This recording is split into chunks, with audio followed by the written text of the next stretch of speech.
Welcome to Marshall University and Foundation Hall. What a lovely facility. I don't know, I'll point out an architectural feature that is not always evident to our visitors. But if you saw the movie We Are Marshall, you recall the scene when the Board of Governors was meeting and Nate Ruffin came in from the back of the room very concerned about the decision that was about to be made to eliminate our football program. And if you remember in that scene, they walked over to the window and looked down at all the students that were gathered on the lawn below the Morrill Library facility. I would point out to you that these upper windows all across the architecture of this facility are the same architecture that you saw in that movie and you see in the old Morrill Library here on campus. So this is a great facility. We're very pleased to have it. It's heavily utilized by the university and the community.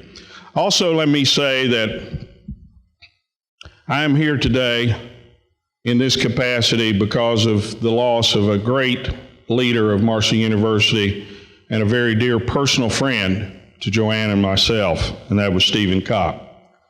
Dr. Kopp had a great vision for Marshall University and worked tirelessly to bring that vision to fruition.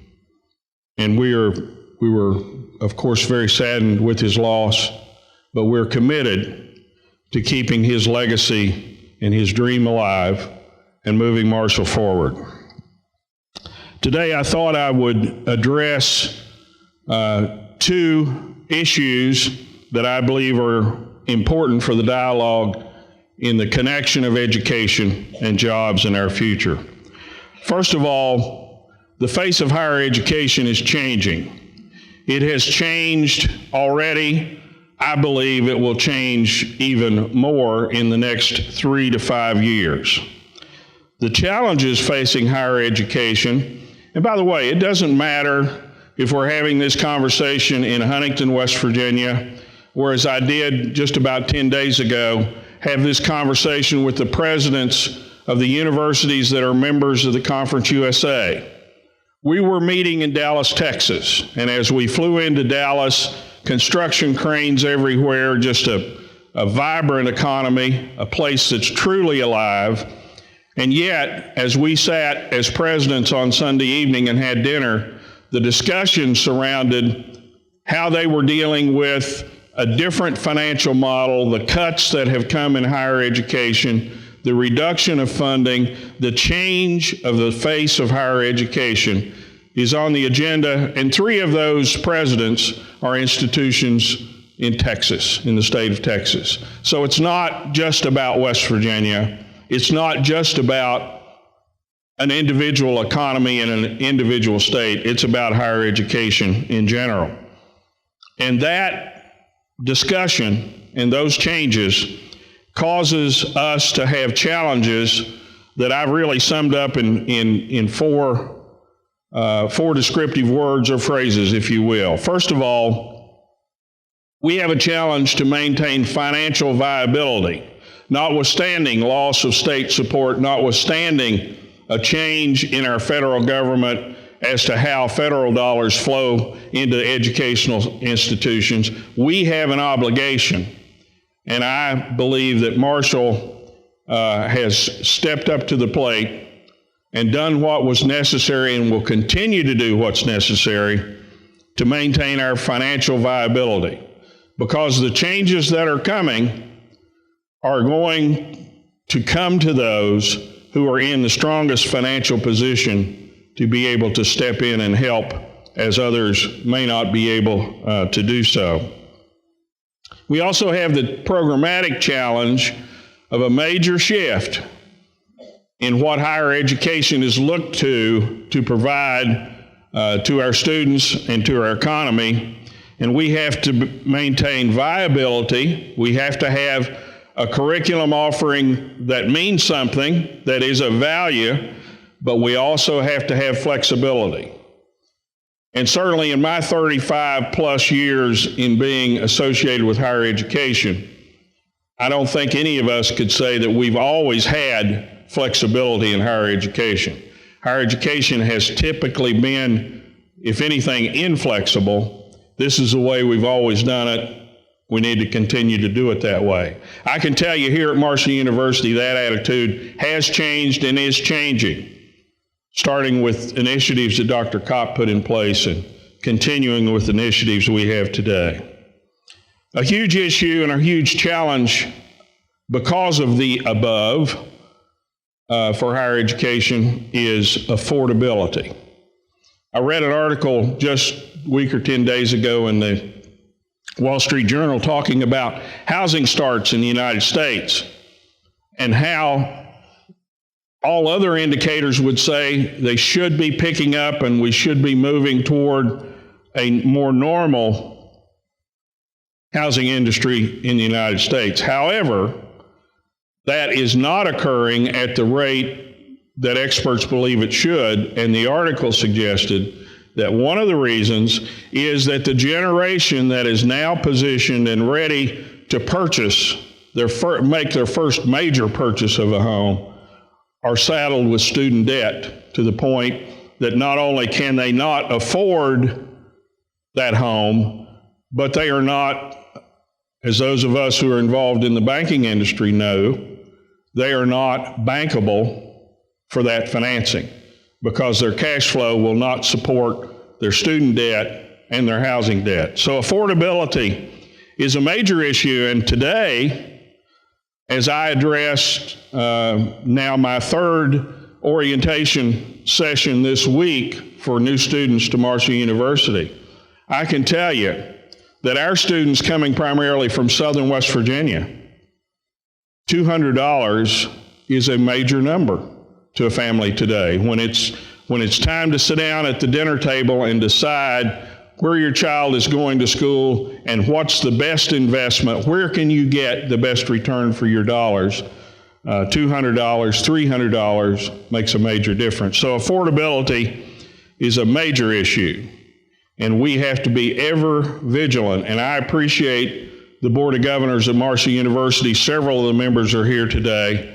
I appreciate the position that they have taken, forcing the administration of this university to really turn this place upside down and find efficiencies so that we can continue to offer the education that our students are looking for at a price that is affordable. And next week, when we present our budget to our Board of Governors, I think you will join me in saying that our folks have done an excellent job, and the outcome will be continued affordability for our students. And finally, we have a challenge of accountability. You know, it's nice to stand here and say we've made all this progress and we've made these changes. But having a business background, unless you can, as we all know, what gets measured gets managed. I was talking on the airplane Tuesday night going up to DC with our coaching staff. And they said, you know, athletics succeeds because we keep score. Well, in higher education, we have to keep score. We have to have objective, reasonable benchmarks for each of our programs, and we have to evaluate those as time goes on so that we can make good strategic decisions, no different than what all of us in this room who've had a career in business have been used to. In terms of taking higher education and connecting education to jobs in our future, I think first and foremost, as Mayor Williams has said, the partnership has been created between Marshall and the city of Huntington is an example for every institution and every city or community to emulate. Marshall University has made financial investment when it was time for a new arts center.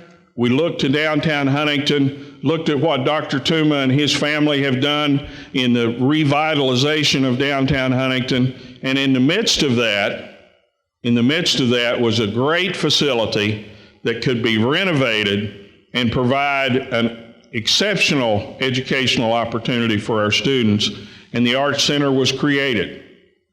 And very soon after I came to this job, we had an accreditation team here looking at that program.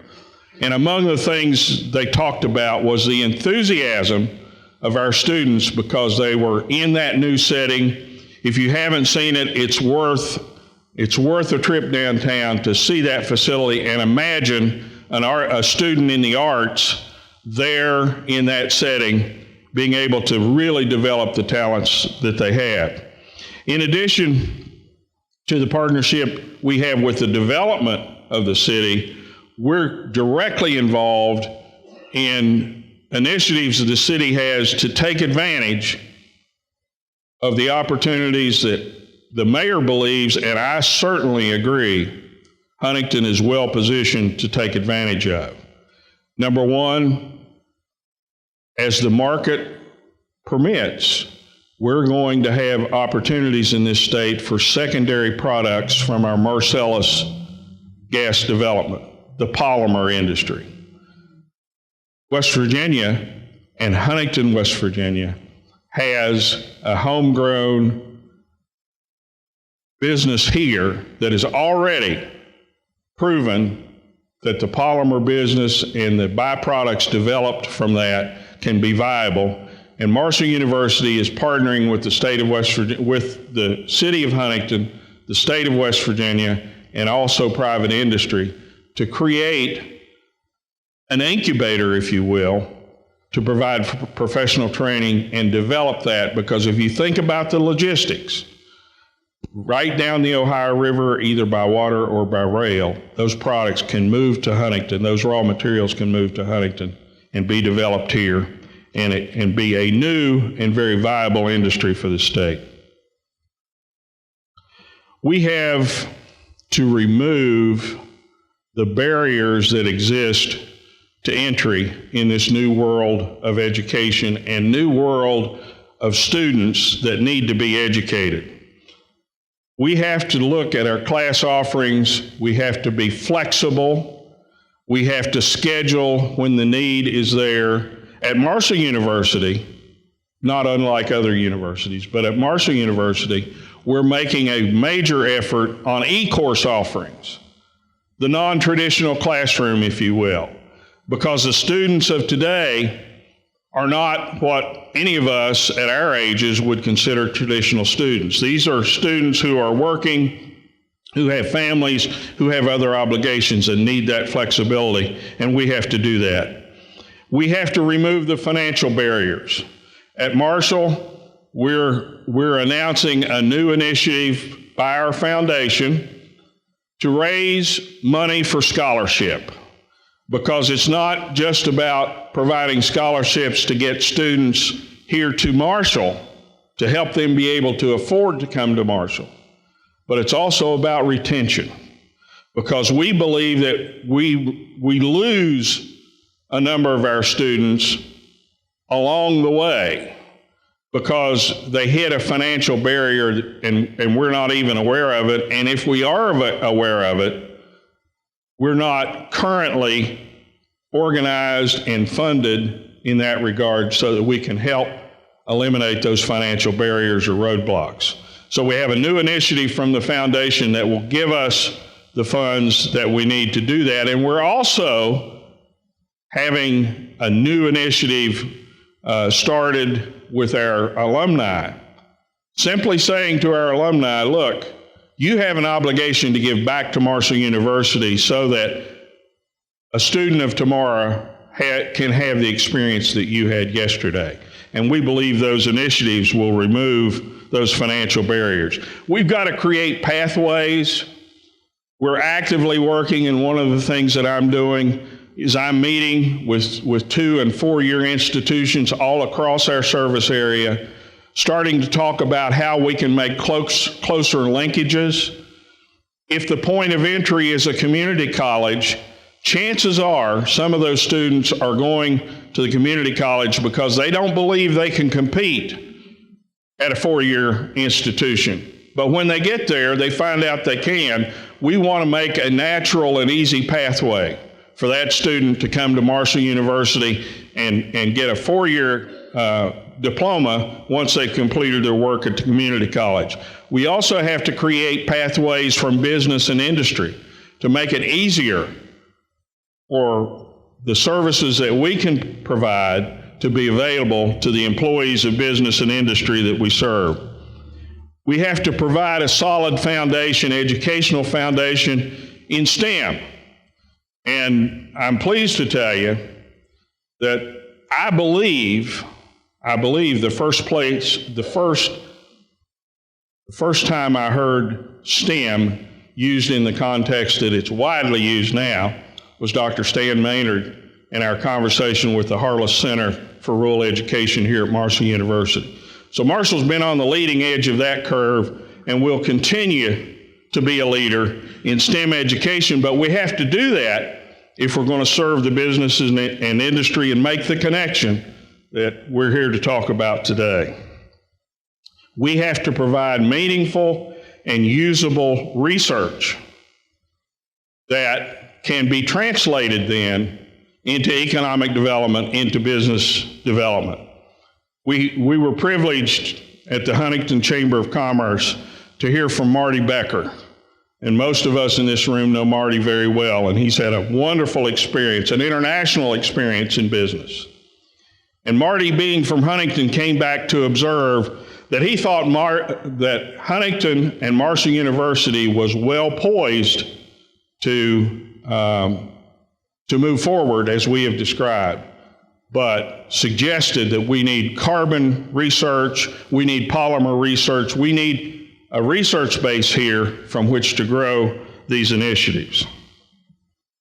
So, in summary, I would say that Marshall University is working to meet the challenges of higher education, and we believe in doing so that we can create that connection, and if we follow the outline that I've suggested and that we've worked on internally, we believe we will be successful, and Marshall University will be very proud to be a part of not only what's going to happen in Huntington, West Virginia, under the leadership of Mayor Williams and with our cooperation, but what's going to happen to a changing economy in the state of West Virginia and position us for the future. Thank you very much.